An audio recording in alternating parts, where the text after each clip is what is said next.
Hoje ele foi demitido, o Luiz Henrique Mandetta, que era o ministro da Saúde titular, ele foi demitido pelo Bolsonaro, e o Bolsonaro até explicou que eles tiveram uma conversa, chegaram num acordo e que foi um divórcio em comum acordo.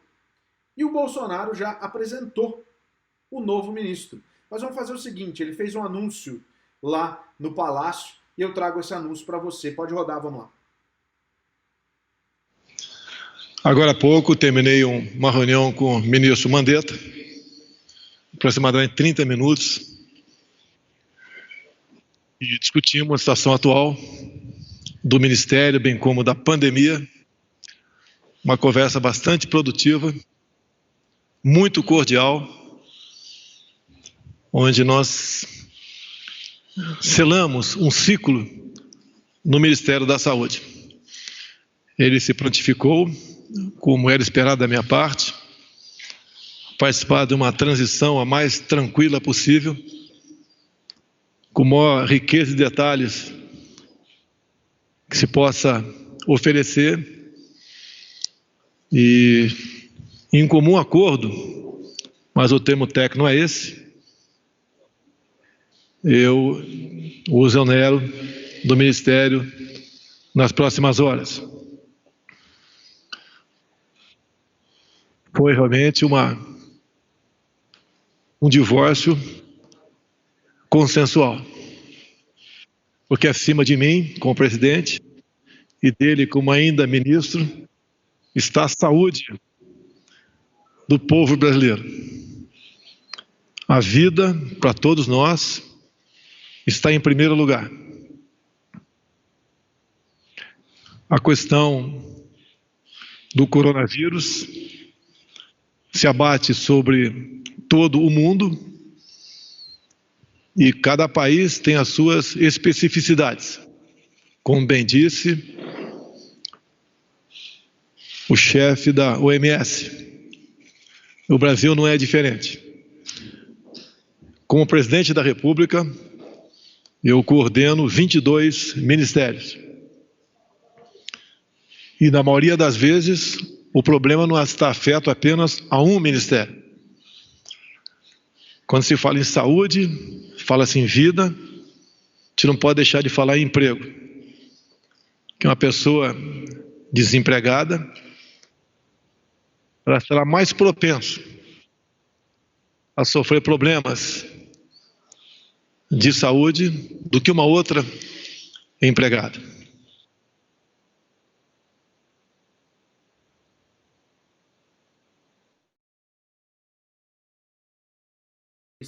O que eu tenho até para falar para vocês a respeito disso é o seguinte. Depois que ele fez o anúncio ali, como você viu, ele logo na sequência apresentou o novo ministro, que é o Nelson Teich, que também é médico.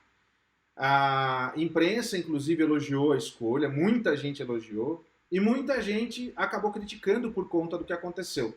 Vamos ouvir, porque o novo ministro da Saúde já chegou dizendo que está extremamente alinhado com o governo e que vai sim pensar em economia e saúde ao mesmo tempo.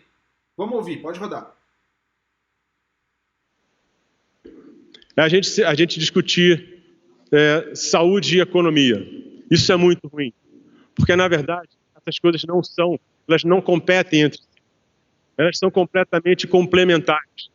Quando você polariza uma coisa dessa, você começa a tratar como se fosse pessoas versus dinheiro, o bem versus o mal, empregos versus pessoas doentes, e não é nada disso. Hoje em dia a gente tem uma discussão na área de saúde que são os determinantes sociais da saúde. O que traz saúde para uma sociedade?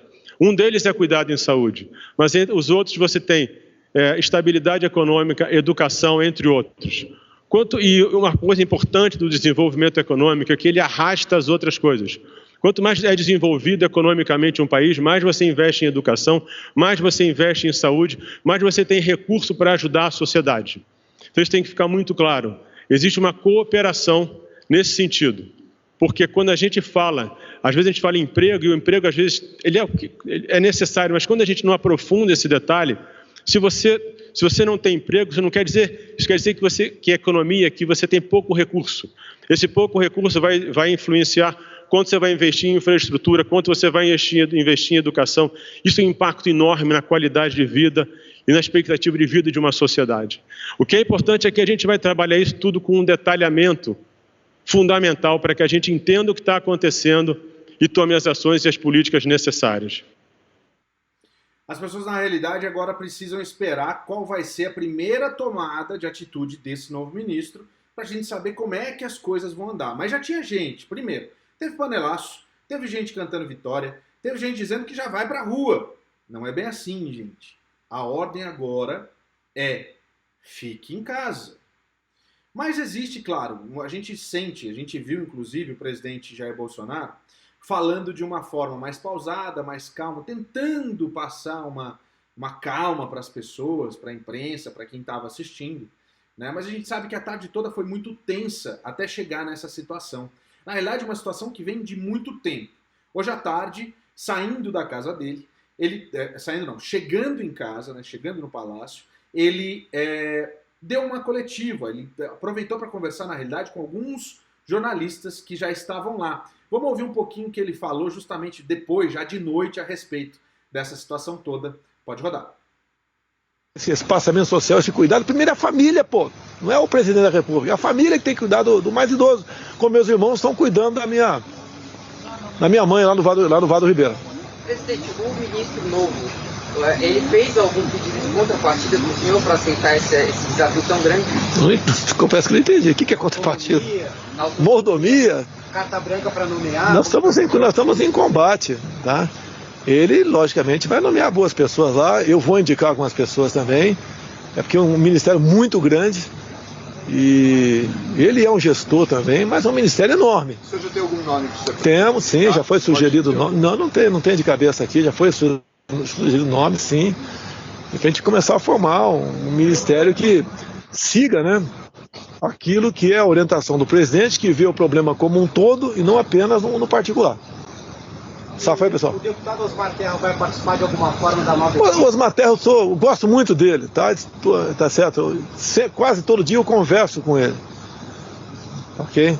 E as opiniões do Osmar Terra são muito parecidas com a minha, se bem que ele é médico, ele enfrentou como secretário de saúde lá no Sul, o H1N1, tá certo? E ele fala com muita firmeza a questão de curva, achatamento, etc., fala da cloro. Ele é uma pessoa aí que entende do assunto, né? Espero que ele esteja certo, mas nos traz muita paz, tranquilidade. Você tem que ter isso, você tem que enfrentar a chuva, pô, tem que enfrentar o vírus, não adianta se acovardar, ficar dentro de casa. Nós sabemos que a vida é uma só, sabemos que os pais e mães estão preocupados com possivelmente os filhos voltar à escola, mas tem que voltar à escola. Nós não temos notícia eu não tenho notícia, pelo menos, de alguém abaixo de 10 anos de idade que contraiu o vírus, com toda certeza, que foi a óbito, ou foi até para UTI. Não temos notícia aí. O segundo escalão deve ser bastante mudado com o novo ministro. Acredito que sim. Até porque muita gente vai sair com o Mandetta. Até na entrevista, chegamos juntos, sairemos juntos. Tem gente excepcional naquele ministério. Olha só, essa coletiva, essa parada que ele deu ali na casa dele, né, a hora que foi um retorno, né, logo depois de um dia muito cheio, foi uma quinta-feira muito forte lá em Brasília. Logo depois disso, ele ainda falou mais algumas coisas a respeito da situação. Inclusive, uma pergunta que veio de um dos repórteres que estavam lá era se ele ficou chateado com o Mandetta por conta da entrevista que ele deu para o Fantástico no domingo. E vamos ouvir o que o presidente falou. Pode rodar. Influenciou a entrevista do ministro ao Fantástico na sua decisão de demitir? Tudo é um somatório da vida da gente, né? Ouvi a entrevista dele. Talvez ele se perde às vezes na palavra, talvez. Tá? Mas entendo a situação dele. Tá certo? Olha só, mais um ponto dessa entrevista que eu acho muito importante da gente trazer é que no finalzinho, inclusive, da entrevista, ele fez questão de falar sobre alguns pormenores e quem, de repente, pode ser indicado também para outras vagas no Ministério. E tem um detalhezinho que eu queria que vocês acompanhassem, vamos ver se vocês percebem nesse finalzinho da coletiva do Jair Bolsonaro. Pode rodar, vamos lá. Ir sozinho para lá. Para acompanhar a sua live. Presidente, Você libera o Leandro aí? Prefere falar todos. Não, mas não dá, não dá. Mas é uma live que eu vou fazer. Eu já falei, eu acho que eu tinha que falar, eu já falei para vocês, hein? Ok? Obrigado pela gentileza. Obrigado, viu, presidente? Se puder falar todo dia, a gente agradece. Se vocês forem tão corteses, né, e gentis como foram agora, não tem problema nenhum. Eu espero que os editores não distorçam, não torturem as palavras. Ok? Valeu, Obrigado, pessoal. presidente. Boa Valeu. noite. Vocês viram aí, né? Aí dali ele já foi para casa, já acabou entrando em casa. Alguém percebeu alguma coisa nesse finalzinho? Primeiro, estava extremamente gentil, respondeu todas as perguntas dos jornalistas ali na hora. Um detalhe é que a TV Globo não estava lá, né? Então ele estava um pouquinho mais à vontade nesse retorno. O outro detalhe é que ele deu uma tossidinha ali no comecinho e que com toda certeza já vai ter gente colocando vídeo na internet falando que ele estava tossindo, olha o Covid, vão botar os caras carregando o caixão. Enfim, até eu queria colocar de novo, só esse pedacinho para as pessoas poderem ver, para não falar que eu estou falando, não. Eu só estou dizendo, inclusive, que não se deve usar dessa maneira. Não é bem por aí.